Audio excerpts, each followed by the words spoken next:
Good morning, Sister Leonor Esnard. Good morning, Jody. How are you today? Splendid. Do you have any Montessori teachers classes today? No. The weekend? The next class is in the weekend of April 15th. So you're the current director of? The Adrian Dominican Montessori Teacher Education Institute. And how long has that been running? It was founded by Sunita in 1991, and we have continued that mission since. And currently you are, I know you used to use the dining room, Regina dining room, and you used Weber at sometimes too, but where do you hold the classes now? Currently we hold the classes on the ground floor of the Academy. The Literacy Center and our program are both in the ground floor of the Academy. And that's where the Montessori classes used to be for the Academy, right? That is correct. Yes. So you have all that energy down there. Yeah, Great. All the positive energy. I suspect that you're the only Adrian Dominican who is Cuban by birth.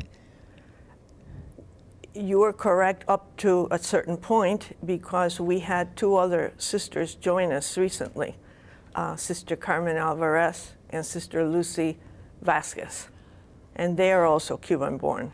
Oh my. And very recently we had Marilyn Llanes return to our congregation, and she's also from Cuba. So there are four of us now. Now, are there provinces in Cuba or yes, states or? They're provinces. Province. And I was born in Matanzas, which is a western northern province next to Havana. Well, what brought you to the United States?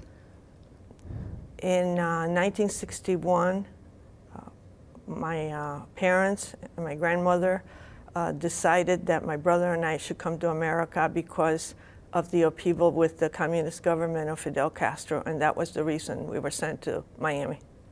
Just the two of you? Just the two of us, but in total there were 14,048 Cuban children that came unaccompanied in that period between 1960 and 1962. Oh my heavens. Well, where did you go? Did you know anyone here in the United States? We had some family members, but we went directly to Miami, and from there we were taken to a refugee camp in Kendall. Kendall is a suburb of Miami in the south, and Monsignor Brian Walsh was the director of Catholic Social Services at the time, and he was the one that was responsible for us. And he was in Miami, and he was a saint, always good to us. Well, refugee, the word, brings up so many, what should I say, uncomfortable feelings. I mean, you must relate so deeply with the refugees now coming from Syria and Iraq and the life that they are living. Did you live in a tent, or did they have facilities that were decent? The facilities were decent, and there were 3 camps in Miami. And the camp that my brother and I went to was the one that would accept teenage girls and little boys. And we were separated in 2 different dormitories. And that's where we stayed. I think at the beginning, Monsignor Walsh thought that there would not be the actual number that ended up being. So a few months later, children began to be sent to other states. Parishes were sponsoring children, and Catholic families were taking them into their foster homes. But I would not compare my experience to the much more difficult and challenging experience of other refugees. Yes, but you left your mother and father. You came to a strange land. You lived in a dormitory. How old were you?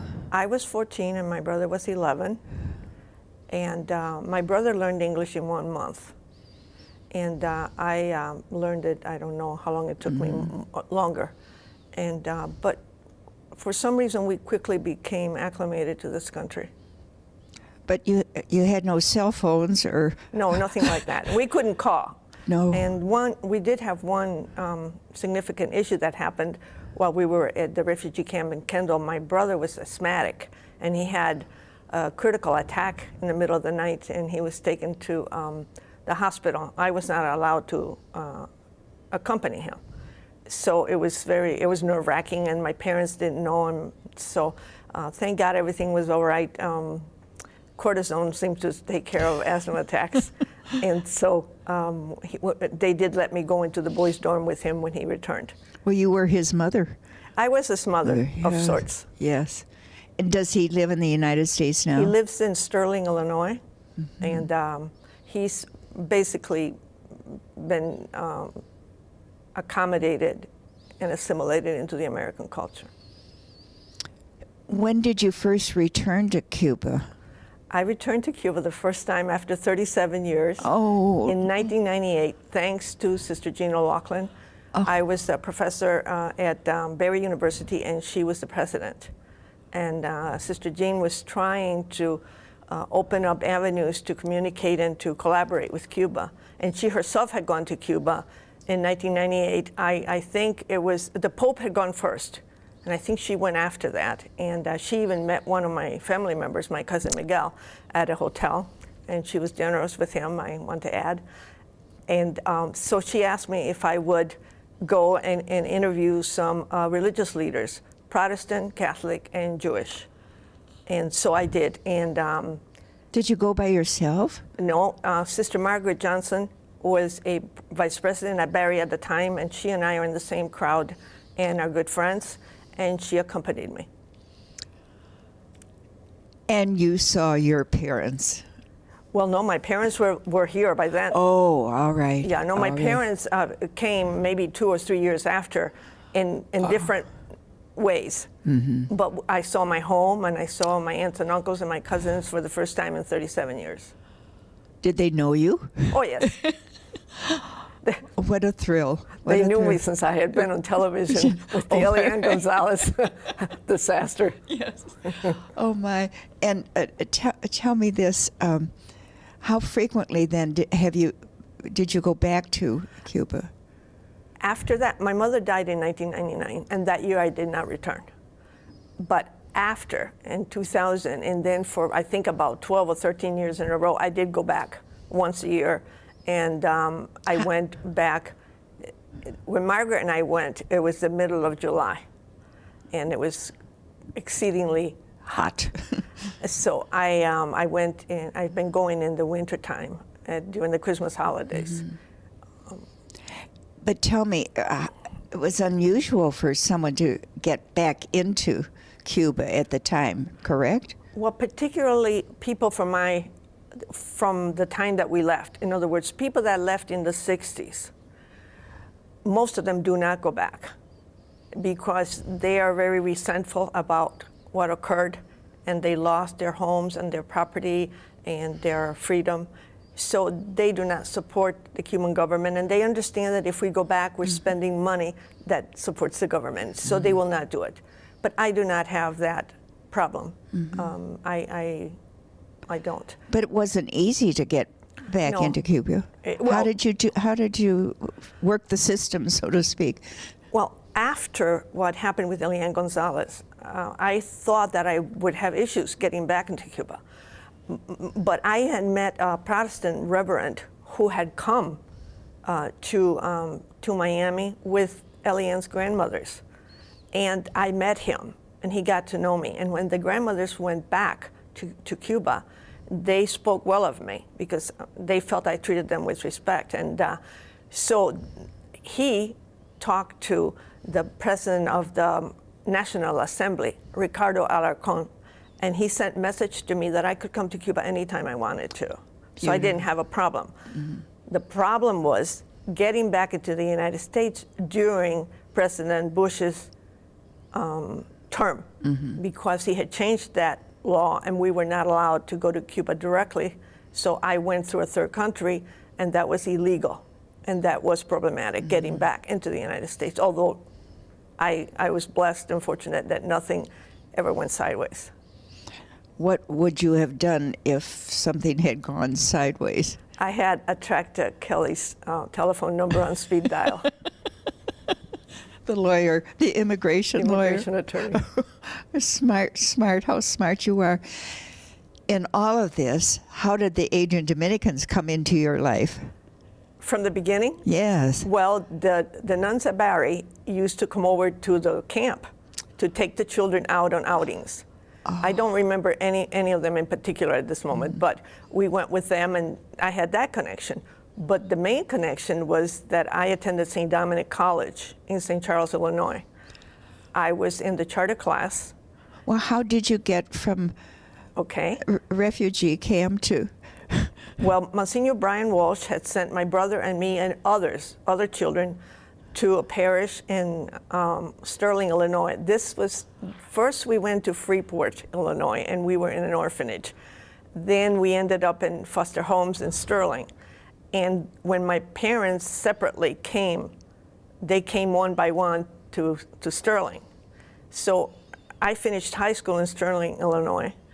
And my grandma came also from Miami by then, and she contacted Sister Lilia Dominguez, who was Cuban born, and she had been an Adrian Dominican for many years, and she was an art instructor.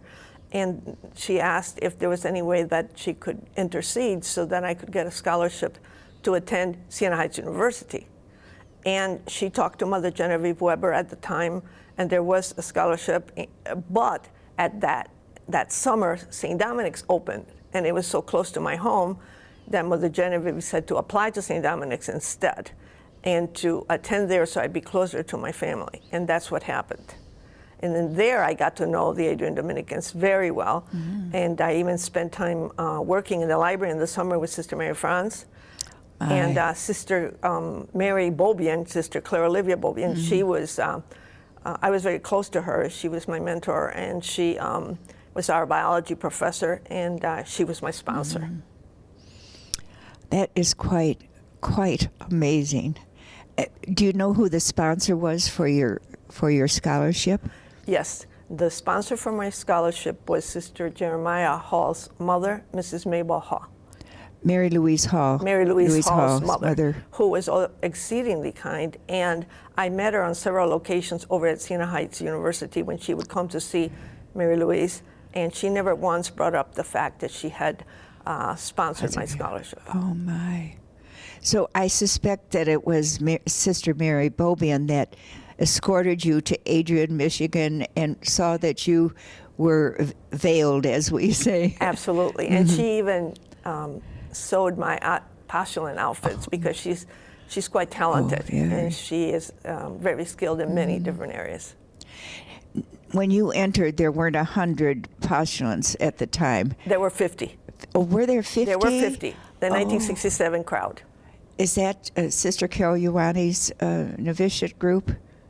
Yes, but first it was Sister Ruth Steiner as postulant. Yes, yes. I loved her dearly. Oh, yes.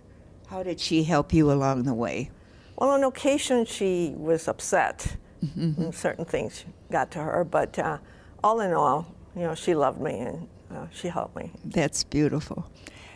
Some of the women who are in the community now that were in your crowd that entered with you, who are they? Okay, Sharon Spanbauer, Noreen Sharp, Patty Harvett, C.J. Kesterke. Oh my. Maureen Comer, Mary Beth Howell, and Mary Perniski would have been, except for the accident when she was on her way to Adrian, when her grandmother was killed. So she entered the year after. And I believe she's the only one in that crowd now. Did you know Kathy Sloan?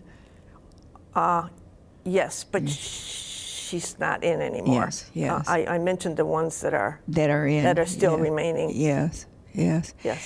I've heard you say throughout these past few years that it was Sister Anthonita Porter that saved your life.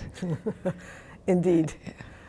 I was basically rudderless in terms of profession.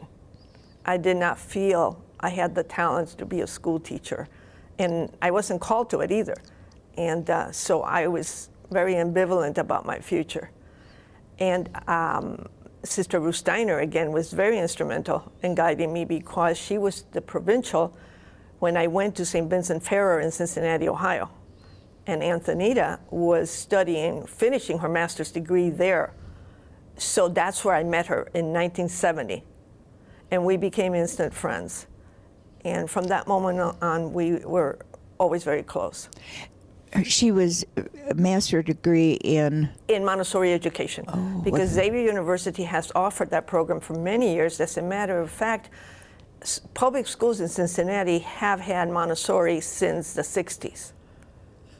And that's where she studied. And it was a blissful year. I have very fond memories of Cincinnati. Had the congregation asked her to study the Montessori method?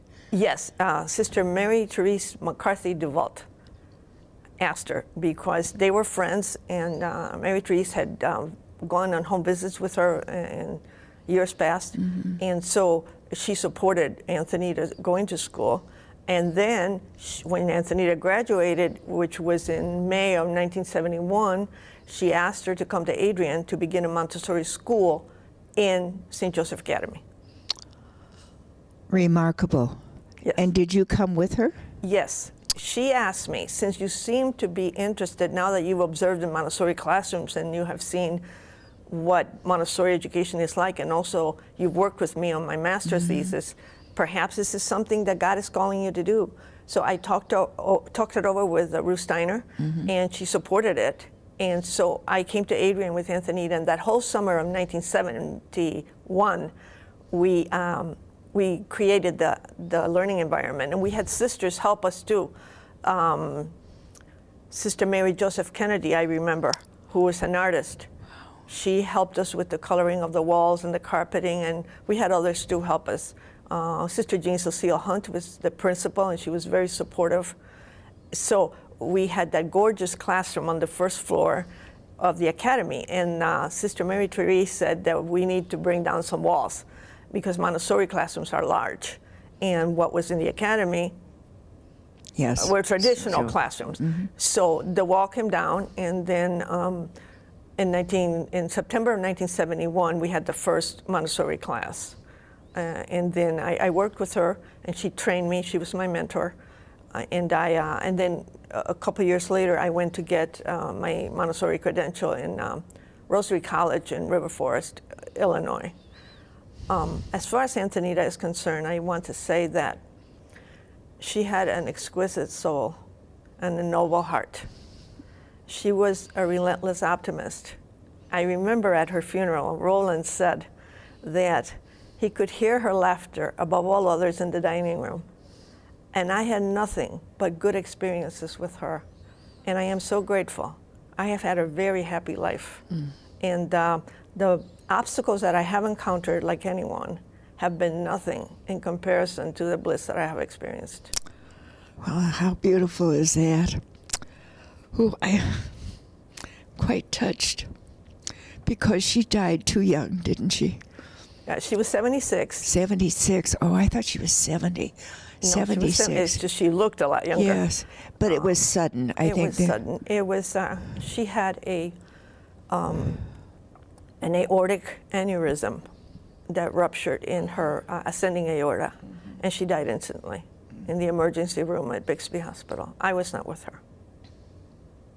Well, you know, when one of our Iraqi sisters, Sister Ben, Madeline Said, wanted to study Montessori. She didn't know exactly what it was, but when she finished her certification and her master's degree at Siena in early education, her goal was to name a school in Iraq after Sister Antonita. Do you remember Sister Ben? Absolutely. She was lovely. I admire how she learned English so well, and not only was she able to do our program, she was also able to do her master's degree at Siena.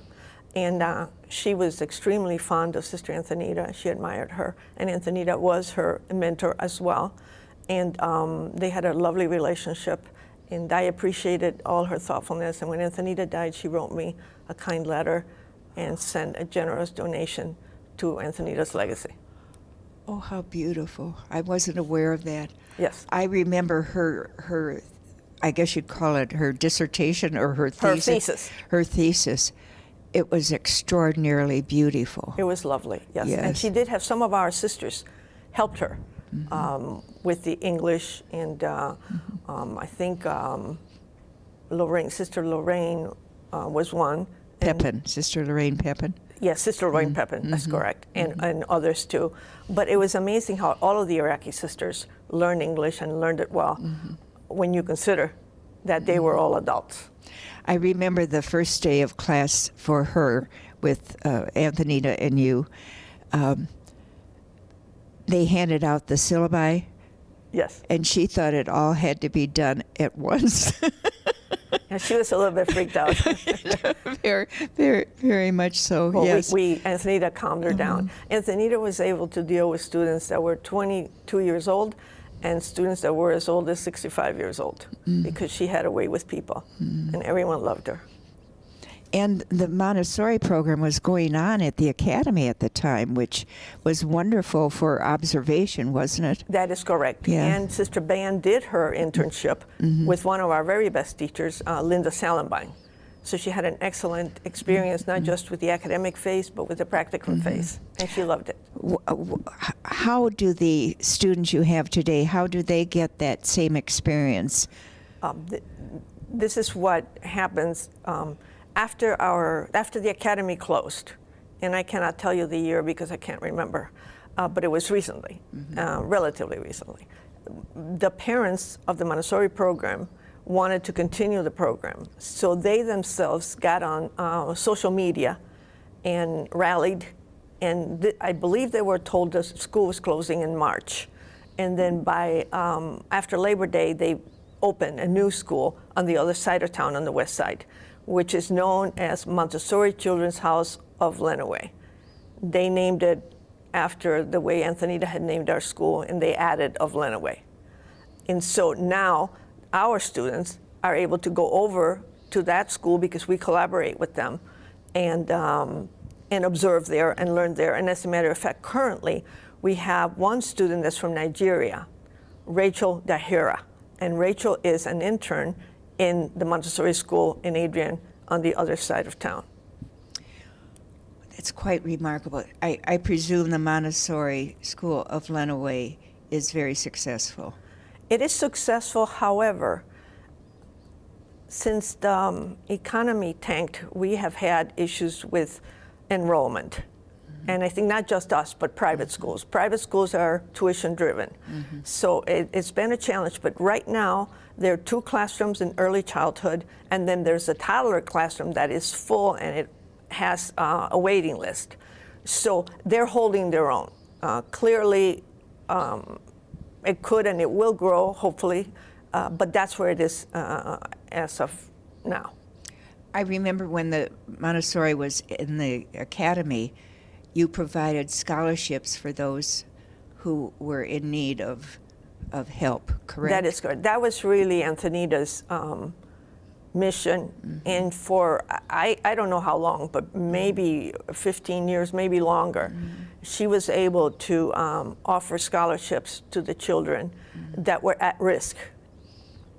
Antonita traveled all over the United States and even to Canada, Korea, other countries, and she made a lot of money. And as a lecturer. Lecturer. An invited lecturer. And then, of course, this was discussed with the chapter prioress. Yes. That money went back into the program because she was doing it during the program's time. And some of that money was invested and was used for the scholarships. Amazing. Are you able to do that today? No, we're not able to. But what we are doing is we have the legacy that we created after she died, because there was a great deal of money, funds that came in her memory after she died, so we created the legacy. And I want to add that our sisters have been exceedingly generous to the legacy. Also, Sister Donna Markham was the prioress at the time that Antonita died. And some people that knew her from before, like there was a Sister Marie Philomena, her name is now Patricia Mahan, who read somewhere that Antonita had died. So she wrote Donna a letter and sent a very generous check. And those checks that went to development or to the prioress Sister Donna sent to us to our program. How generous. It was very Yes, generous. Yes. Somewhere along the line, you have a relative who's a neurologist. Oh, Enrique. Is that a cousin? Yes. His mother is my first cousin, Vineta Esnard, and she is the mother of Enrique. And he dropped his father's last name, and he goes by our last name, so his name is Enrique Esnard. And where does his profession take him? Where is he today? He is in Wenatchee, Washington. He's a neurologist, and he was able to become a neurologist thanks to Sister Jean O'Loughlin and Mr. Charles Modica, who was the chair of, or the president rather, of the Berry Board in, I don't remember if it was 2000 or 2001. Well, how did that all come about? Well, Enrique had gone to London because of an exchange with a British student. England has never had an embargo against Cuba, so people were able to travel back and forth. And when he was there, he decided to stay. But staying in Europe as a refugee at that time was not easy, and he could not stay. He was going to be deported back to Cuba. And at that point, he was desperate. He wanted to get a false passport, and I put a stop to that. And I went to see Sister Jean. And I told her what my plight was. And I didn't know how she could help, or even if she could. So she said, oh, I think we can do something. So she gets on the phone and has her secretary call Mr. Modica. And he was pulling into the parking lot at that moment of Barry. He was having a meeting with someone else. And at that point, Jean asked him to come to the office, and he came, and between the two of them, they facilitated bringing him to Grenada to study medicine at the medical school at St. George's. And the rest is history. The rest is history. How do you feel about the current situation between the United States and Cuba? Was that a happy day for you? Indeed. I am thrilled. It's so wonderful. I admire Mr. Obama for all that he has done. And it's been so easy even to travel to Cuba in comparison to what it was before. And the fact that even that he went to Cuba last month, the first sitting president since Calvin Coolidge in 1928, was such a thrill. And the Cuban people loved him, loved Mrs. Obama and the girls. So I can see nothing but more positive, or I rather focus on the positive than the Castro brothers. Yes, yes. God bless you. Thank you. And thank you for carrying on the legacy of Anthonita, and thank you for continuing sharing the gifts you have with teachers who are eager to bring the truth to those young children. And I think of Sister Ban today, and as a refugee herself, yes, who has organized classes for the kindergarten Montessori children, the first one to do this in Iraq, for over 400 children. Does that not make you proud? Indeed. And the lives that you have touched, for your ministry all these years has been to form the child, and you're making the world a better world. Thank you, Jody. God bless you. God bless you.